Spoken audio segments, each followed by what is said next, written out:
Thank you very much.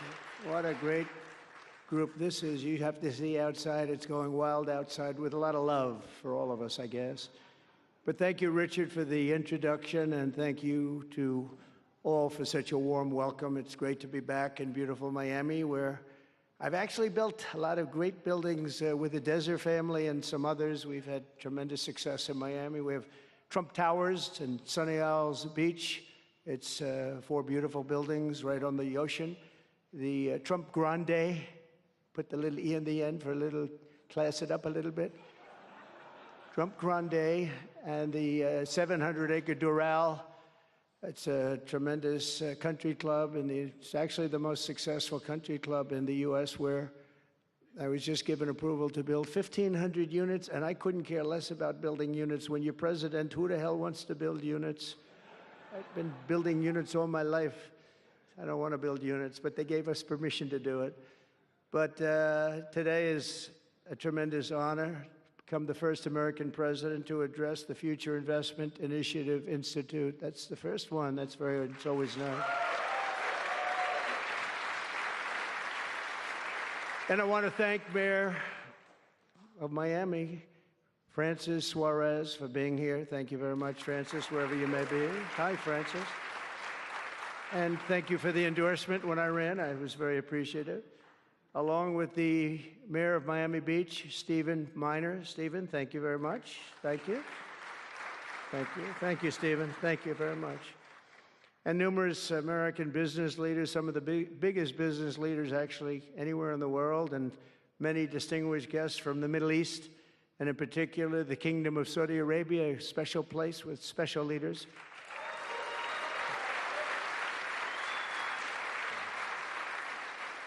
And including FII Institute Chairman and Governor of the Public Investment Fund, which is a seriously big fund. Yasser, I see you there. Stand up, Yasser. Everyone knows Yasser. Thank you. Great guy, great person. And Finance Minister Mohammed, thank you very much. Thank you, thank you very much. Good to see you again. That's pretty good, Finance Minister of that part of the world. That's not bad. Other parts of the world, not so good, but that one is good. And many other senior government leaders. I also want to recognize the Kingdom's ambassador to the United States, Her Royal Highness Princess Rima. Ooh, very popular. Very popular. Wow, that's very nice.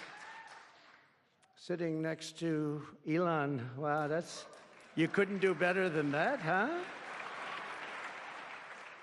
As well as my own special envoy to the Middle East, who's really done a fantastic job, Steve Witkoff. Thank you, Steve. He's been busy.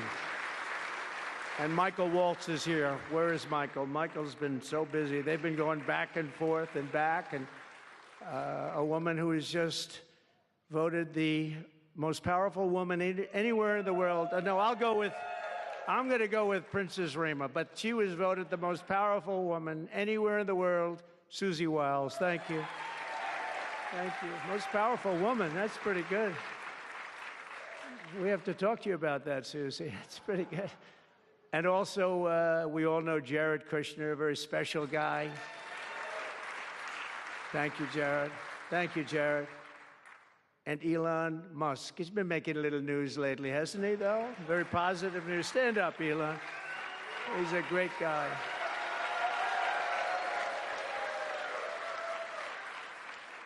We did a little show last night. I heard they got very good ratings, too, by the way. We did.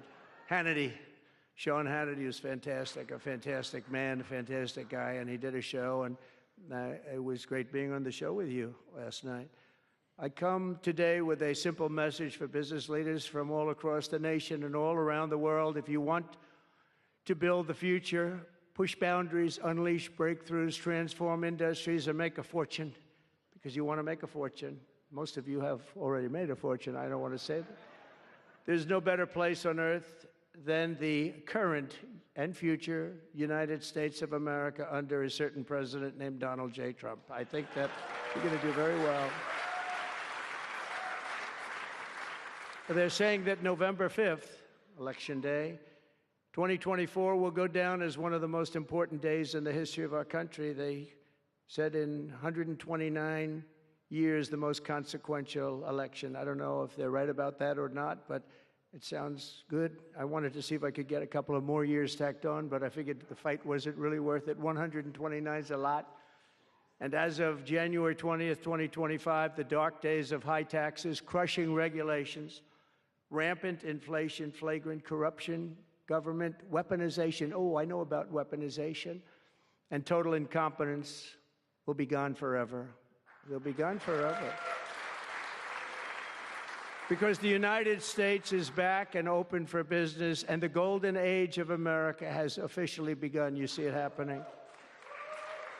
Since my election, America's economic engines have come roaring back to life in just a very short period of time. Think of it, from November 5th, the progress that's been made has been amazing. The NASDAQ is up nearly 10% in just a few months, and that's a lot.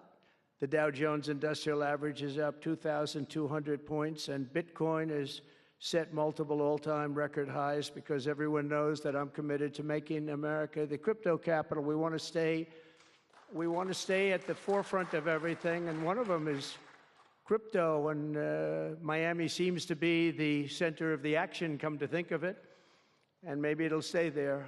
Business optimism skyrocketed 42 points. Think of that in a single month, the most in history by far. That's the biggest increase in history by not even close. The ISM index of manufacturing activity surged into positive territory for the first time in many years. Amazing. And it was just announced, this is an interesting one, I didn't realize it was that bad for so long, but it was just announced by one of the nation's most historically accurate and respected pollsters, Rasmussen, that the number of Americans who believe our country is on the right track now exceeds those who think it's heading in the wrong direction for the first time in 20 years. Can you believe that? 20 years. And this is really a seismic 27-point swing from just before the election. Nobody's ever seen anything like that one, yes, sir. I want to tell you, that's a big one. The best and most successful business leaders on earth are now racing to invest in the United States. Since November, DeMac has announced plans to invest $40 billion in the U.S., creating at least 10,000 jobs. SoftBank has announced investments of between $100 and $200 billion, creating at least 100,000 American jobs. Oracle and OpenAI and SoftBank are now collectively committing $500 billion to keep the United States on the cutting edge of artificial intelligence, and so many more. I mean, so many companies that want to come to the White House and have a little news conference all the time. I said, why don't you just announce it? But they want to come, and I'll do that. I don't mind doing that. I say anytime they want to go 10 billion or more, I'm there. 10 billion or more. But on his recent visit to the White House, the Prime Minister of Japan announced he anticipates Japanese investment in the United States of well over $1 trillion, and we're working on an Alaska pipeline already, which is the closest point to Asia. And as you know, the ANWR, which we've started, Ronald Reagan couldn't get it approved. Nobody could get it approved for so many years. Couldn't get it approved. I got it approved. Actually, I got it approved twice. I got it approved, and Biden ended it. That was a shocker, but we just got it approved again. And we're going to be, it's probably the largest deposit maybe anywhere in the world, just by itself. It's, they say, of similar size to Saudi Arabia, so we hope that's correct. But all of this is only happening because of the world-changing results of the 2024 election. We won the House. We won the Senate, the White House, and the Electoral College, and the popular vote in a landslide. We also won all 7 swing states, and all 50 states shifted in the Republican direction for the first time ever. So every state, every single state of the 50 states shifted Republican. It's never happened before. Either way, it's never happened. And 85% of counties voted for Trump. Think of that. So you have 2,600 counties versus 525. 2,600. Think of that. That's why When you look at the election map after it was all done, the certified map, the whole thing was red. 2,600 versus 500. It's a big difference. Nobody's seen anything like it, actually. So as a result of this very historic victory, investors from all over the planet once again have confidence in America's future and respect for America's leaders. And it's about time we get a little respect. The last administration was the worst and most incompetent in the history of our country, but we are moving quickly to fix every single disaster Joe Biden created and make America stronger and more prosperous than ever before.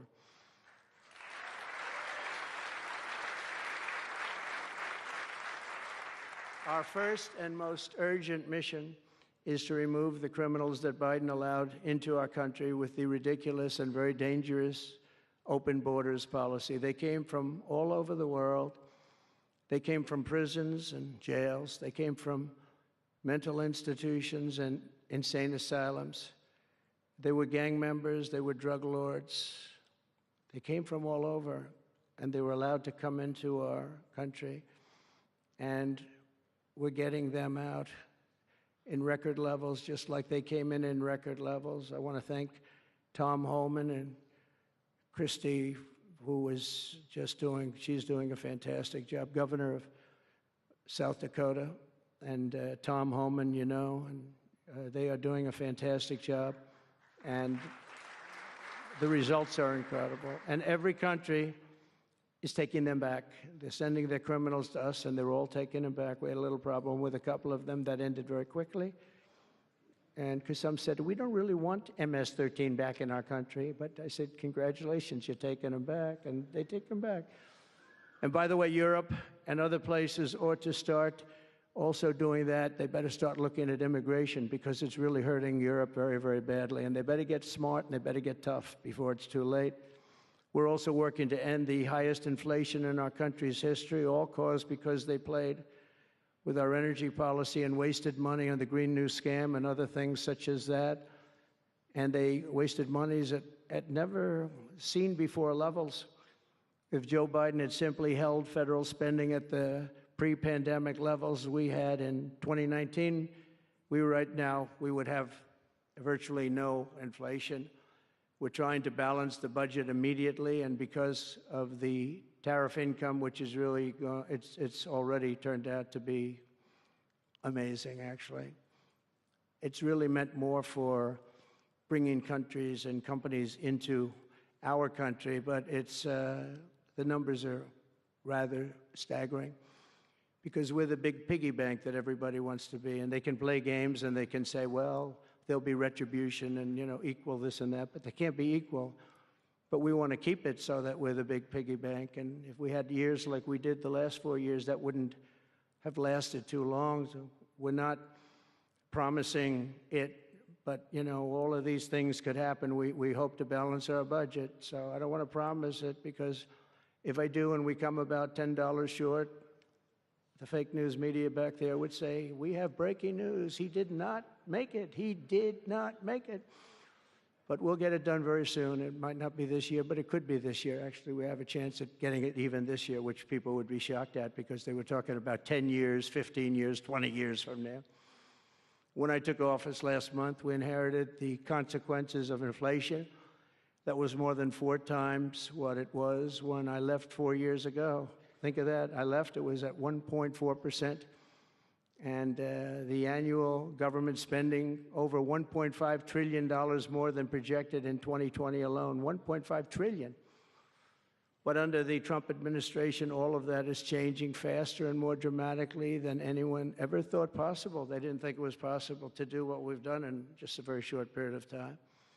We've accomplished more in 4 weeks than most administrations accomplish in 4 years. On my first day in office, I imposed an immediate federal hiring freeze, a federal regulation freeze, and a foreign aid freeze. I signed an order creating the Department of Government Efficiency and put a man named Elon Musk in charge. Thank you, Elon, for doing it. Thank you very much. And he's doing a great job. I wish you could have seen him last night. It's really, you know, he's a very committed person. He's a very serious person.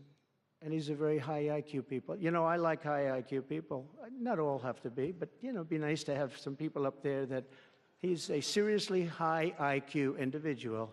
Now, he's got his faults also, I will tell you that.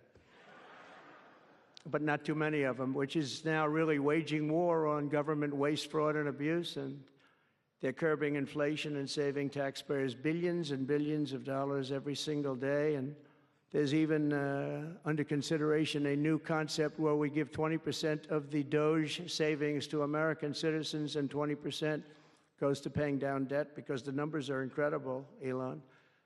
So many billions of dollars, billions, hundreds of billions, and we're thinking about giving 20% back to the American citizens and 20% down to pay back debt and pay down debt, which is, if you look at value, if it were a real estate balance sheet, the debt is tiny, but we still want to pay it down. Doesn't matter. We don't look at it as a piece of real estate. It's America. We're going to get it down through intelligence, hard work, and, as Elon said, a word called caring. You have to care. By doing this, Americans will tell us where there's waste. They'll be reporting it themselves. They participate in the process of saving money. So many of the men and women in this room, as an example, they pay tremendous amounts of taxes. And here are just a few examples of where your money was going before I came along. These are just some of the, just taken at random. Oh, there are much worse examples than this. I was just looking at them before the speech, and I can tell you they were much worse. And there are some that are horrible, but I don't want to really say them because they're very, very embarrassing to people. Very, very embarrassing. And they're really something, but you'll be seeing it and you will be reading about it. But just some taken at random: $2 million for sex change operations in Guatemala, $20 million for Sesame Street performances in Iraq. $20 million, that's a lot of money. You know, I know what it costs to do those things. You get a cast over for $50,000, give them a couple of bucks tip, and that's it. Not $20 million. $20 million, that's Gone with the Wind on steroids. $101 million for 29 diversity, equity, and inclusion contracts at the Department of Education. Wow. And we've canceled all of these, saved all of this money. And again, this is just a small sample. This could go on. I could read them all day. $520 million for a consultant. I want to know, who is that consultant? To do ESG, that's environmental, social, and governance investments in Africa. $25 million to promote biodiversity, conservation, and illicit livelihoods by developing socially responsible behavior in Colombia. $40 million to improve the social and economic inclusion of sedentary migrants. Nobody knows what that even means. None of this stuff, everyone's trying to figure out, what the hell does it all mean? $42 million for social and behavior changes in Uganda. 40 million's a lot of newspaper ads in Uganda. $70 million for research of evidence-based solutions for development challenges. $10 million for Mozambique medical male circumcision. What does that mean? $2.3 million for strengthening independent voices in Cambodia. $14 million for improving public procurement in Serbia. $486 million to the Consortium for Elections and Political Process Strengthening, including $22 million for inclusive, participatory political process in Moldova, and $21 million for voter turnout in India. What do we need to spend $21 million for voter turnout in India? Wow, $21 million. I guess they were trying to get somebody else elected. Wow, we ought to tell the Indian government, because when we hear that Russia spent about $2 in our country, it was a big deal, right? They took some internet ads for $2,000. This is a total breakthrough. $21 million for India elections, $29 million to strengthen the political landscape in Bangladesh, $20 million for fiscal federalism, and $19 million in addition to the $21 million for biodiversity conversion in Nepal, $1.5 million for voter confidence in Liberia. We need voter confidence, too, when you read this list. $14 million for social cohesion in Mali, $2.5 million for inclusive democracies in South Africa, $47 million for improving learning outcomes in Asia. Asia's doing very well. We don't need to give them money. And in another program, $50 million plus another $50 million for condoms for Hamas. You know about that? $100 million for condoms. Condoms. Does everybody know what a condom is? For Hamas, $100 million. And these are just some. I could read this list all day long. I just don't want to bore you. But these are just some, and not nearly as bad as others. And some are just, I just don't want to say them because they're too incendiary. We're also finding tremendous abuse, waste, and fraud in Social Security. Social Security is, what's happening there is going to be one of the great potential scandals in history. On the program, there are over 4.7 million Social Security numbers from people from 100 years old to 109. Think of that.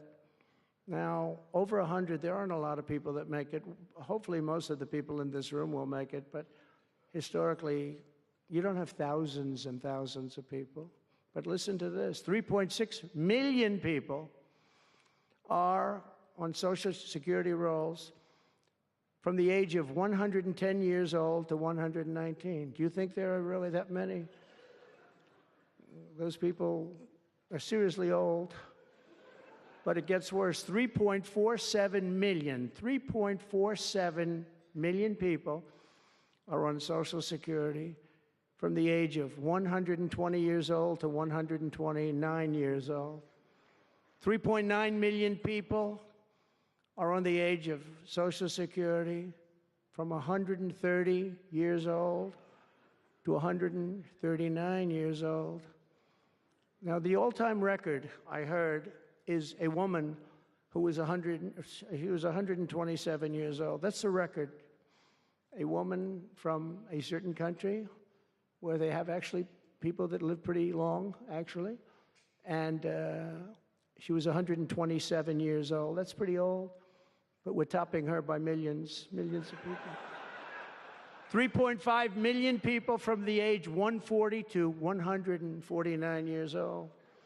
1.3 million people are on Social Security from the age 150 to 159. And over 130,000 people are on Social Security over the age of 160 years old, okay? Including 1,039 people, think of it, over 1,000 people between the ages of 220 to 229. And one person between the age of 240 years old to 249. And the record topper, there is one person on Social Security who's 360 years old, which is approximately 110 years older than our country.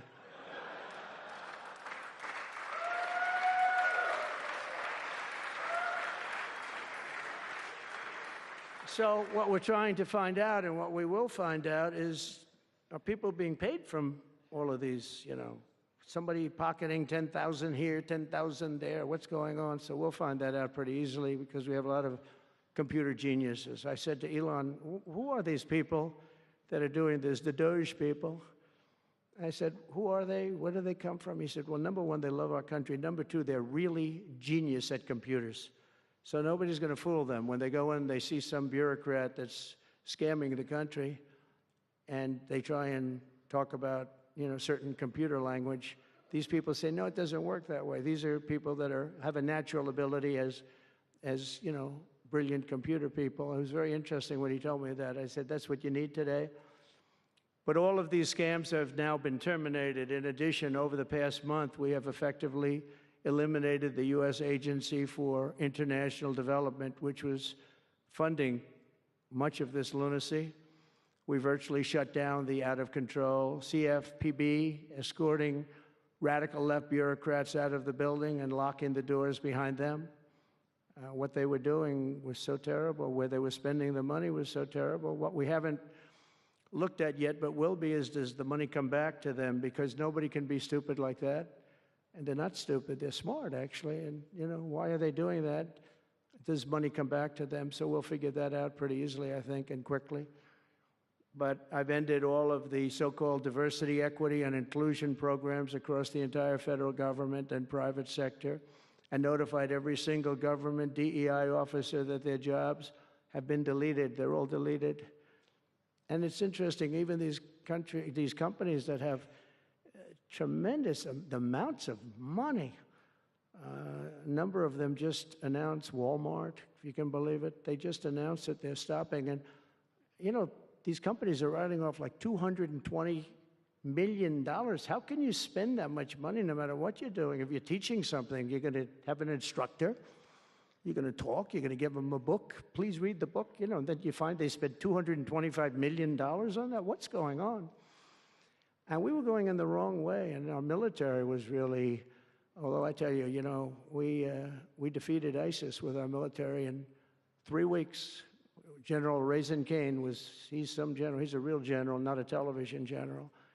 And 3 weeks, ISIS, and I asked him, and I saw some of his people that were so great, the soldiers. We have the greatest military in the world, but we don't have the greatest top leadership. That's why Afghanistan was such a horrible situation and so embarrassing and so many other things. But when we want to, with proper leadership, there's nobody even close to us. We have the best equipment in the world. We make the best equipment in the world. But we have the best military. But, you know, we never fight to win. We fight to just keep it going forever. And when we fight to win, there's nobody that can even come close to us. But I was talking to General Dan Kane, we call him Raisin Kane, and I was told it would take about 4 years to defeat ISIS, and he did it in 3 weeks. I said to him, "What do you think, General? How long will it take?" "Sir, I think we should do it in less than 4 weeks. You're going to have time left over." And he did that. And we were told by the television generals it would take 4 years, so we did it. That's when I went to Iraq. I flew to Iraq, and late at night, the dark of night, all the windows closed, all the lights off in the plane, in Air Force One. And we flew in, and it was pretty amazing. I'll tell you, we were landing, and there were no lights in the plane. "Sir, we have to turn off all lights." I said, "You mean we spend $9 trillion, and we have to fly in an Air Force One with the lights off?" And I went up to the pilot, said hello. And by the way, these guys are like central casting. These are the best-looking human beings. Everybody is like perfect. The most handsome people, the best-looking people you've ever seen with the flat tops and the whole thing. And I was a little concerned because the lights are off, and everything's off, and even the lights in where he was were down, very dim, very, very dim, with all of the lights on the fancy dashboards of the plane, of Air Force One. We're getting a new Air Force One if they can ever finish the damn thing. We're getting 2 of them, actually. But we may have to go a different route because it's taken them a long time. We're going to get military that's going to start building. We're going to get people to start building properly again in our country because they don't build properly. This was Boeing. But we're up there, and I'm looking at these people. And again, I say they look like Tom Cruise, but better. Stronger, tougher. And I like Tom Cruise, but these are better. And they said, "Are we okay, Captain?" "Yes, sir, we're fine." But I'm looking out, I don't see any lights, and we're landing. And I'm used to that. I like to sit with the pilots a lot and respect the pilots greatly. And we're up there, and we have the computer. I call it the computer voice, where it goes 1,900, 800. It's feet. Your feet above ground. So that means you're very low. And I'm looking out, and my eyes are pretty good, and I don't see any lights. And the computer goes out, sounds like an intelligent individual. It goes 1,000. We're 1,000 feet up. It's a 10-story building. There's a big plane. And then it goes 900, 800, 700. I say, "Captain, Captain, we don't see any lights. Is everything?" "Yes, sir, everything's fine, sir. We'll be landing in 3 minutes." And then it goes like 600, 500. Captain, are we okay? And then he goes 400, 300, 200, and I'm saying, man, there's nothing out there. And then he goes, boom, perfect landing right on this thing. There are no lights on the runway. There's no, I don't know how the hell they do it, but I'm sure as hell glad we had somebody that knows how to fly. But they didn't want to have any lights because they didn't want the enemy. After spending, you know, years and trillions of dollars, we have to land with Air Force One with no lights on the runway. But they were incredible people. And then I got out of the plane and I actually asked my people, you know, I said, excuse me, I was very brave sitting in that cockpit. Am I allowed to give myself the Congressional Medal of Honor? And they said, I don't think so, sir. I said, well, I felt I was extremely brave. But now here's the problem with saying a story like that when you kid. The press will say, President Donald Trump wanted to give himself the Congressional Medal of Honor. Headlines, you know, headlines all over, the fake news. We call it the fake news, but we're all wise to them. But it was something, and then I went down, and it was the same thing. I'm standing on the top, and I look down, and there's these handsome people. Everybody's like from a movie set. Good-looking guys. I get down the stairs, and what's your name? My name is Kane, sir. What's your first name? They call me Raisin. I say, wait a minute, your name is Raisin Kane? I love you. I've been looking for you for 5 years. You are the great. This is what I want. And there was a general next to him. There was a colonel. There was a drill sergeant, a master sergeant. They were all like people. I could make a movie right now. I'd have the best-looking people ever. And they were great. And then I went in and, sir, would you like to rest before the bed? No, I don't want to rest. I don't want to rest. I've been resting on the plane, other than the last few moments, which were quite harrowing. And I said, I don't want to rest. He was thinking about Biden in advance, you know. Biden would have gone there. He would have rested for days. And then they wouldn't have had a meeting. He'd just go home. No, I said, I don't want to rest. I don't want to rest at all. I want to go. So we went into this like bunker, and we had a lot of very good, talented people. And that's when I asked him. I said, you know, I'm hearing it's going to take a long time. No, that's not right, sir. It's not going to take a long time. We'll have it done in 4 weeks. I said, how can you say 4 weeks when in Washington they said 4 years? He said, 4 weeks, sir. We'll hit them left, we'll hit them right, we'll hit them up the center, we'll hit them underground and overground, we'll knock the hell out of them, sir. And I said, why is it that they said so long? He said, because they wouldn't let us fight. And we're very far away. They want us to fight for this, from this airport. We're very, very far away, sir. And they want us to fight here. We have many substations out, sub-airports, they call them, remote airports, where they build them in the sand. And we have many of them, and I'd use them all, sir. And I would hit them so hard from so many different directions. I said, well, what do you think? He said, you just let me know. And I called him back, and I said, go ahead and do it. Are you sure you can do this, General? I said, yes, sir. And he did it actually in 3 weeks. It was over 100% of people that are really hurting the Middle East, hurting the world. And it was done. And we have, I'm telling you, we have the greatest military in the world, but you have to use the right people. But there's nothing like what they were able to do in that case and in other cases, wherever I gave them something, it was done incredibly well and and you know many of the instances because it's been well reported, but we've also required, and so we have a country that's a great country. It's a strong country, but it's a country that's just now gaining its respect back to the levels that it should have never lost. We were being laughed at by the entire world, but we're not being laughed at anymore. But we've also required that all federal employees must once again show up to work. It's a new phenomena, you know, since COVID. Show up to work in person like the rest of us. So, I mean, it doesn't work when you don't show up. And I see companies now are all going back to it. They're all going back. It's great. I watch some of the big business leaders saying, we absolutely are going back. You can't work at home. They're not working. They're playing tennis, they're playing golf, or they have other jobs. But they're not working, or they're certainly not working hard. You could never build a company or a country with that. So we have a very strong policy, and if they don't show up to work, they get fired. And we're trying to make our government smaller but much stronger.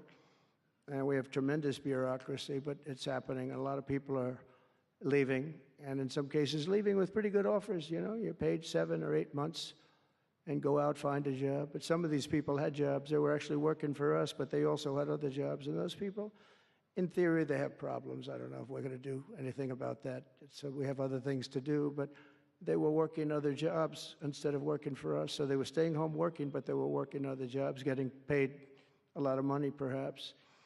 We offered deferred resignation buyouts to all federal workers, resulting in more than 75,000 bureaucrats voluntarily surrendering their taxpayer-funded jobs. A lot of them are leaving because they don't want to be caught having the second job. Some are leaving because they didn't want to be in government any longer, and some are leaving because they didn't want to show up to work. They wanted to work outside of an office, and that's never going to work for anybody, including companies.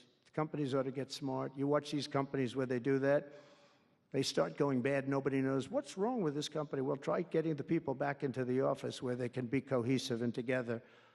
In less than a single month, the Department of Government Efficiency has already saved over this is just a short period of time, $55 billion. And we're just getting started. That's nothing compared to the numbers that you're talking about, right?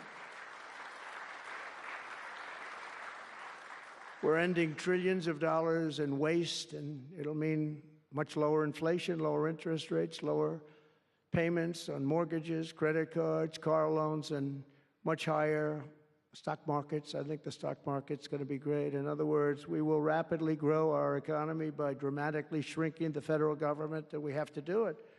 I'm also taking fast action to end the radical left's nation-wrecking crusade against oil and natural gas. Over the past 4 years, the Biden administration cut the number of new oil leases and gas leases by 95%. They slowed new pipeline. I mean, look at Dakota Access, they wanted that one knocked out. The Keystone Pipeline, they wanted that one knocked out. They ended the Keystone. We got the Dakota Access done, but it wasn't easy after they tried to stop it.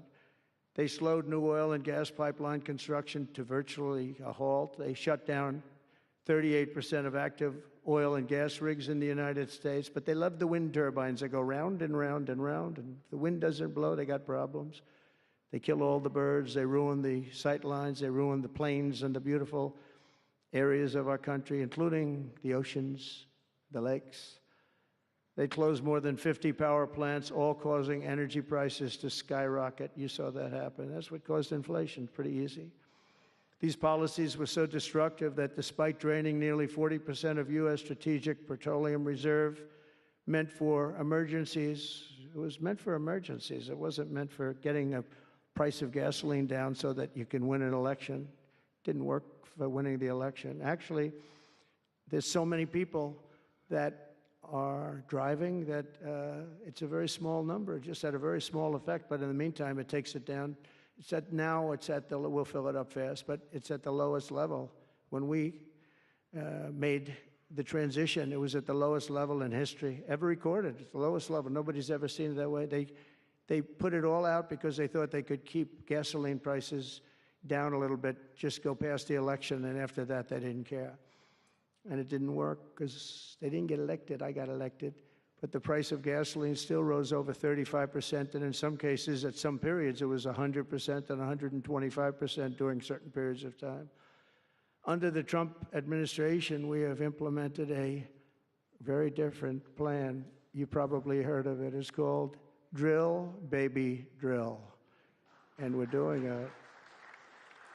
The world runs on low-cost energy, and energy-producing nations like us have nothing to apologize for. We have more energy than any other nation in the world, and we're going to use it.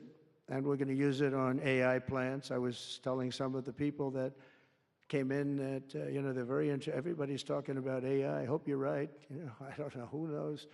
But Elon, are they right? Are they right in going they are all in for AI? But the problem is, to do it, just in our country, you need twice the electricity just to open up and be the top of AI. You need twice the electricity that we have right now in the entire country. If you take all of the electricity, you need more than twice. You need double what we have right now just to fuel this new industry that's growing.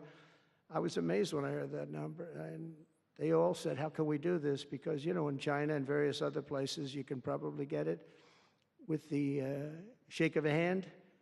But in our country, you can't. But now you can, because I've been declaring a national emergency in order to get fast approvals. And we're going to have, if you build a plant, you're able to build an electric generating facility right next to your plant. So you'll be making your own. You won't have to count on utilities. You won't have to count on an old grid that could fail, could get hit by something, bad things or good things. But you're not going to have to worry about grids. You'll build your plant, and you'll build essentially you'll become a utility in a way. You'll build your own electricity. If you want to build extra and put it out and get paid for that, you're going to be able to do that. You could put it back into the grid, but you're going to be able to build with your plant a generating facility. And we're going to get you Lee Zeldin, head of the environment, head of environmental, the environmental group, various groups, and we've got them unified now, but we're going to get you very fast approvals, and they'll be approved so fast your head will spin.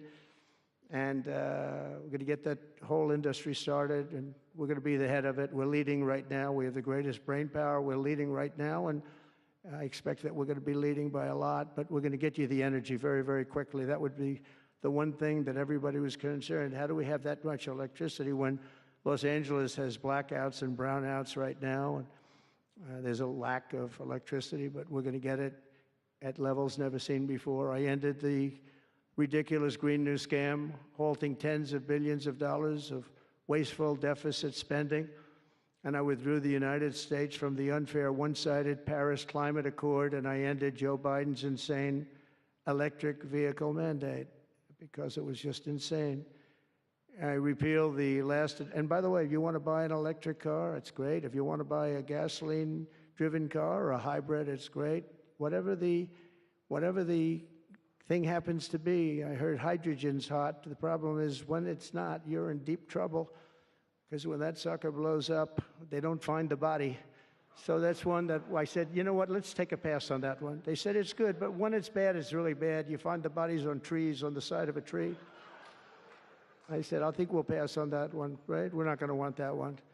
But you never know. Maybe someday it'll be good, but it doesn't sound like it's off to a good start. I repealed the last administration's very destructive natural gas export ban.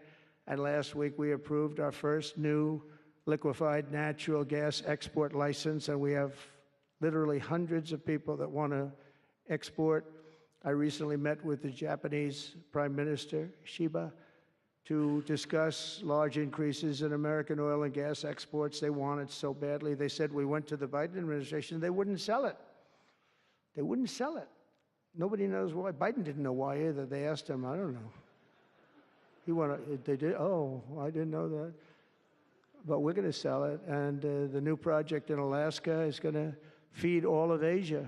We're going to take care of all of Asia. We have so much oil and gas, like very few people, like very few countries have, like really actually no country has. I also met with Prime Minister Modi of India, who wants to greatly expand India's purchase of American energy, and my administration has also launched the most aggressive deregulation program of any nation in history. Under my executive order, for every one new regulation added, 10 old regulations have to be eliminated. And you know, in our first term, which was actually an incredible success, we had the greatest economy in history until COVID, and even after that, we did great. The stock market was higher. If you think of it, it was higher after the fact. After we went through that whole thing, it was higher than it was just prior to COVID coming in, which is a pretty amazing thing. But we did a great job on that, but it was a terrible thing for the world. The whole world suffered. It suffered terribly, including China, including other countries. It was a terrible period of time. But despite that, we did well. But we had the greatest economy in the history of our country. And I think this time we're going to do even better. We were artificially hurt by COVID. We had to focus on that instead of focusing on, but just prior to COVID coming in, there's never been anything like what we did, what we achieved. And even after, we did very well, and especially considering what all of us had to do with COVID. Some nations were hit so badly, it's just unbelievable what happened to them. As part of our effort, I've signed executive orders to keep the United States at the forefront of artificial intelligence and to end Joe Biden's war on Bitcoin and crypto. We ended that war totally. That war is over. They were very hostile toward them until the very end, just because there's so many people on Bitcoin and crypto that just before the end, the SEC came out and they were being very nice. I was so nice to people because so many people were being indicted for no reason whatsoever. Very political group of people. That's all they did was they liked indicting people, but they were being indicted, and many of those indictments were dropped just before the election because they said, wait a minute, there's 100 million, 125 million people using this, and they didn't want to have, you know, all these people being voted against. But by the time they did that, it was too late. We had that vote entirely, I think. I think anybody smart that believed in that, and there were a lot of people believing it, anybody that was smart voted for Trump. And they pulled the indictments, and I see people that were indicted. I said, I saved your life. I saved your life. Because if they thought that, they actually thought that I was doing it, they said, why is Trump doing it? Is he doing it for political reasons? I don't do anything for political reasons. I do what's right. I want to be in the forefront of every industry. So I'll be working with the Republican Congress to pass the largest tax cuts in American history. And that includes, obviously, that includes we have to extend the Trump tax cuts, which were, until now, the largest. We're going to dramatically cut taxes for families and for workers and for companies, including no tax on tips and hopefully no tax on Social Security and no tax on overtime. And that overtime one is a sleeper because I think a lot of people are going to be spurred on to do a lot of extra work. When they hear that, it's a lot of companies really like it and a lot of people really like it. The new Trump tax cuts will also include 100% expensing for new factory construction in the United States and anything else that you're going to buy with capital. If you buy something that is going to be good for our country, we're going to let you expense it, 1 year expense. And I did that the first time, and everybody was saying, can you go back to that? Now you still get, I guess, 40% or whatever, but it, you know, pares down. But we're going to bring that right up to the top level. I think that had a lot to do with the success that I had during my first term. And we'll substantially cut taxes for all domestic producers of oil and gas and just about everything else that they produce. In my first term, I brought the business tax down from around 40% to 21%, which everybody said was an impossible thing to do. I cut it from 40. It actually was state and city was much higher than 40, but I got it down to 21%, and now I'm bringing it down to a goal of 15%, but only if you make your product in America. In other words, you're going to be at 21%, but if you make your product in America, you're going to go from 21 to 15. If you don't, you're going to pay 21%, which is still lower than anything. So guys like Elon are going to come and make his great cars in the United States. There are a lot of people will. A lot of people are calling. A lot of car companies are calling. They called me, three of the majors. They called and they said, we're looking all over the place. We want to be there. I'm going to be announcing tariffs on cars and semiconductors and chips and pharmaceuticals, drugs and pharmaceuticals and lumber probably and some other things over the next month or sooner. And it's going to have a big impact on America. We're bringing our businesses back. If they don't make their product in America, then they have to pay a tariff. But if they do make their product in America, they don't have to pay any tariff, which will bring, it's all going to bring trillions of dollars into our treasury, or it's going to mean that there won't be any taxes because we want to have a fair base. If they don't have it, we don't have it. If they don't pay, if they don't charge us, we don't charge them. It's pretty simple. The Republican Party is once again the party of common sense. We're a party of common sense. We want strong borders. We don't want men playing in women's sports. We don't want to have transgender for everybody. We're the party of common sense. That's how we won the election in such a big manner.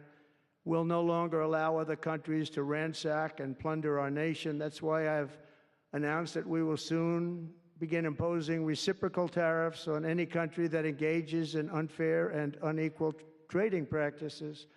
If they tariff us, as I said, we will tariff them at the exact same rate. So if a certain country, because some of these countries, even countries that I've already mentioned, are extremely aggressive with tariffs. Nobody knows that. European Union, they have a VAT tax that's devastating. It's very tough for people on the outside. Hard to sell cars, really impossible to sell them because they also have non-monetary tariffs that are very, very tough. But if you take a look at that, it's a very unfair situation. And the VAT tax is similar to the tariff. Around the world, I'm moving quickly to end wars, settle conflicts, and restore the planet to peace. I want peace, and I don't want to see everybody being killed. And you take a look at the death in the Middle East and the death that's taking place between Russia and Ukraine. It's been going on, and we're going to end it. There's no profit for anyone in having World War III, and you're not so far away from it. I'll tell you right now, you're not so far away. If we would have had this administration for another year, you would have been in World War III, and now it's not going to happen. In the Middle East, I've restored my policy of maximum pressure on Iran, designed to bring peace.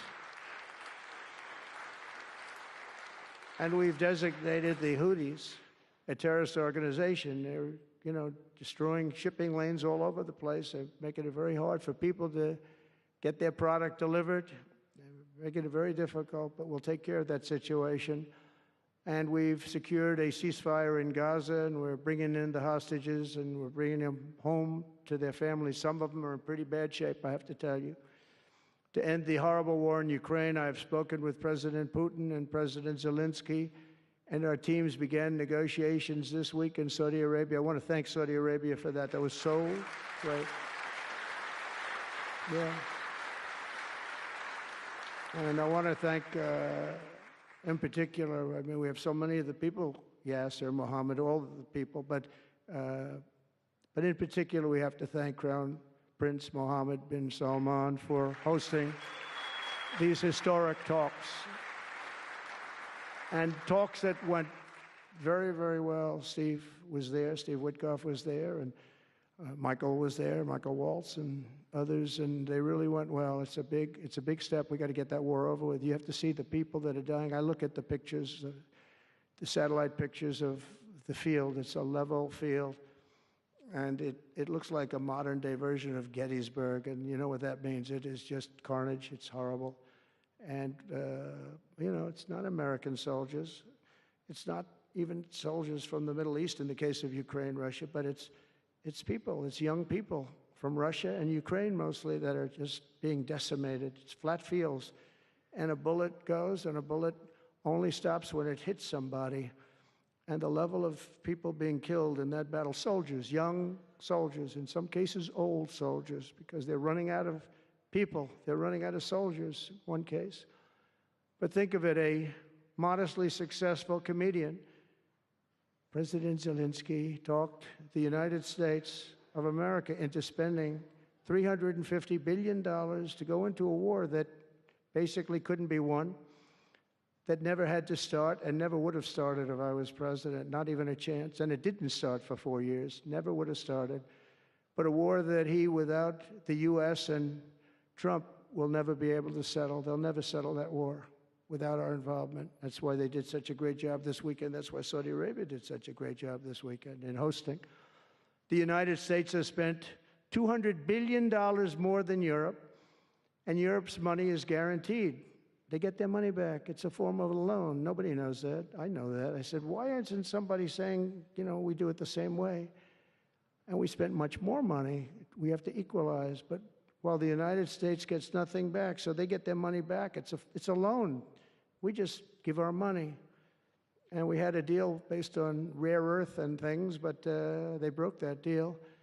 But they broke it 2 days ago. We had a deal because I said, we're spending $350 billion, and Europe gets their money back in the form of a loan, and we don't. We're just giving the money hand over fist. That's the Biden administration for you.